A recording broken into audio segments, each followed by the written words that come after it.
9. Dan saya Firda Eka Safitri dengan NIM 22 419 050. Dan saya Anissa Amaran Putri dengan NIM 22 400 191. Satu saran dari saya, setiap kita melakukan uji atau analisis di laboratorium, jangan lupa untuk alat-alatnya seperti sarung tangan, masker, jas lab, sandal lab, dan lain-lain. Di sini saya akan menjelaskan tentang kromatografi gas. Kromatografi adalah suatu teknik pemisahan molekul berdasarkan perbedaan pola pergerakan antara fase gerak dan fase diam. Untuk memisahkan komponen berupa molekul yang berada pada larutan. Dalam fase gerak, teknik kromatografi terbagi menjadi dua, kromatografi gas dan kromatografi cair. Di sini prinsip kerjanya menggunakan fase mobil atau gas pembawa, sistem injeksi sampel, kolom, detektor, dan pencatat atau recorder. Yang dimaksud fase mobil atau gas pembawa yaitu dipasok dari tangki melalui pengaturan pengurangan tekanan, kemudian membawa cuplikan langsung ke dalam kolom. Nah, kolom yang dimaksud di sini yaitu kolom terjadi pemisahan komponen-komponen cuplikan terbuat dari baja, tahan karat, nikel, kaca, dan lain-lain yang disebut kromatogram. Sistem injeksi sampel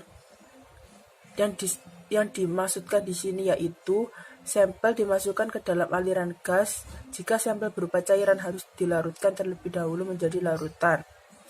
Detektor untuk memonitor gas pembawa yang keluar dari kolom dan merespon perubahan komposisi yang terelusi. Pencatat atau recorder yaitu untuk mencetak hasil percobaan pada sebuah kertas yang hasilnya disebut kromatogram. Terima kasih. Assalamualaikum warahmatullahi wabarakatuh. Di sini saya akan menjelaskan tentang bagian kromatografi gas atau GC. Yang pertama adalah gas pembawa atau karier yang berfungsi sebagai fase gerak. Di gas pembawa ini yang akan membawa uap sampel masuk ke dalam kolom untuk dipisahkan komponen-komponen dalam campurannya, dan selanjutnya akan masuk ke detektor untuk dideteksi secara individual. Yang kedua adalah injektor. Injektor ini memiliki fungsi untuk memasukkan sampel, menguapkan sampel, dan mencampur uap sampel dengan gas pembawa. Yang ketiga adalah kolom. Kolom berfungsi sebagai fase diam dan merupakan jantung dari kromatografi.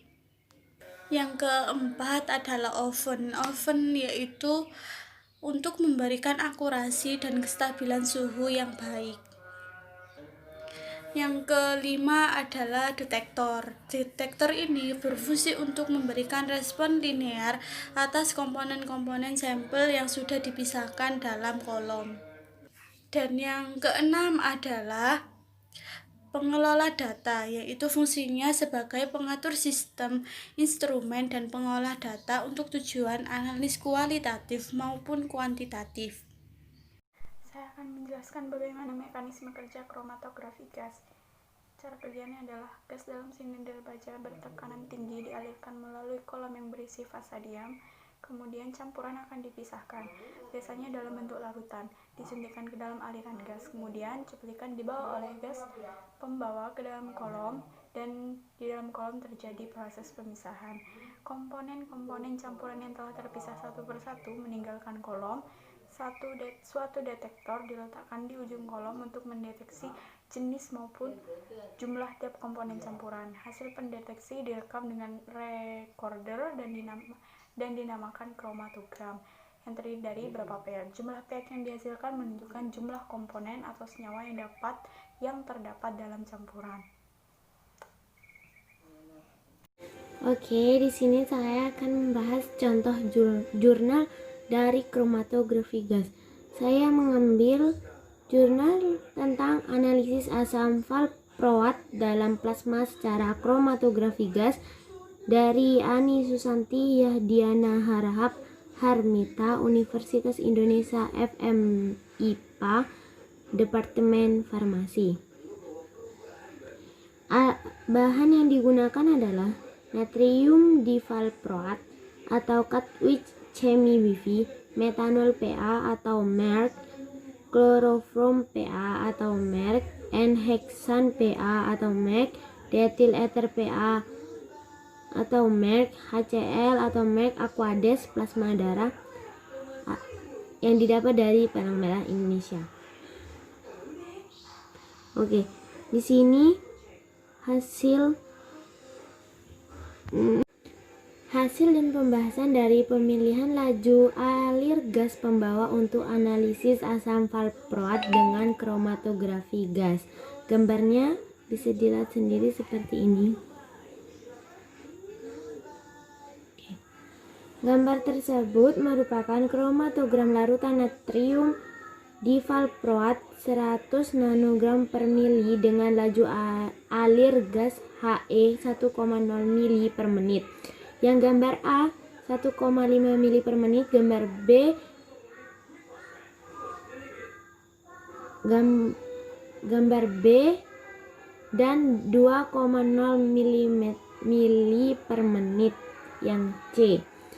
Laju alir 2,0 mili per menit diperoleh waktu retensi 18,9 menit dengan nilai N rata-rata 13442,8, HETP rata-rata 0,0372 dan TF masing-masing 1,055, 1,263 dan 0,857. Dari ketiga kondisi tersebut, dipilih laju alir sebesar 1,0 mili per menit karena memberikan nilai N terbesar dan HETP terkecil. Untuk pemilihan suhu awal kolom untuk analisis asam valproat secara kromatografi gas bisa dilihat untuk grafiknya seperti ini.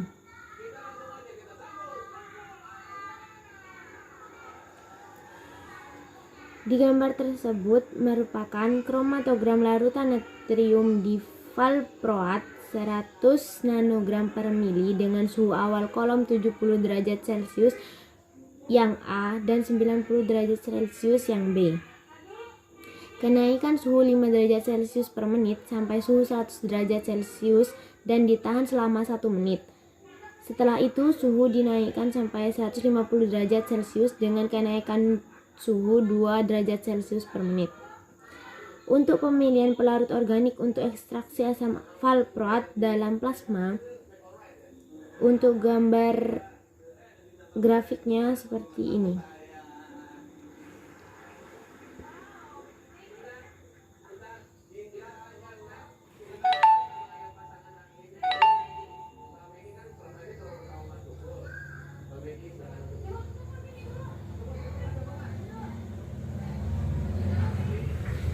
Gambar grafik tadi adalah kromatogram larutan natrium divalproat 100 gram per mili dalam plasma yang diekstraksi dengan metanol yang A, kloroform yang B, dan N-hexan yang C, juga diethyl ether yang D.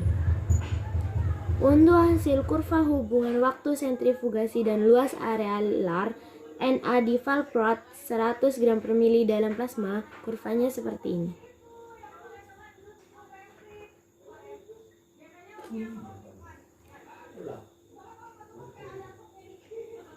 Dan untuk kurva kalibrasi lar Na divalproat dalam plasma in vitro dengan konsentrasi 40 sampai 100 nanogram per mili, kurvanya seperti ini.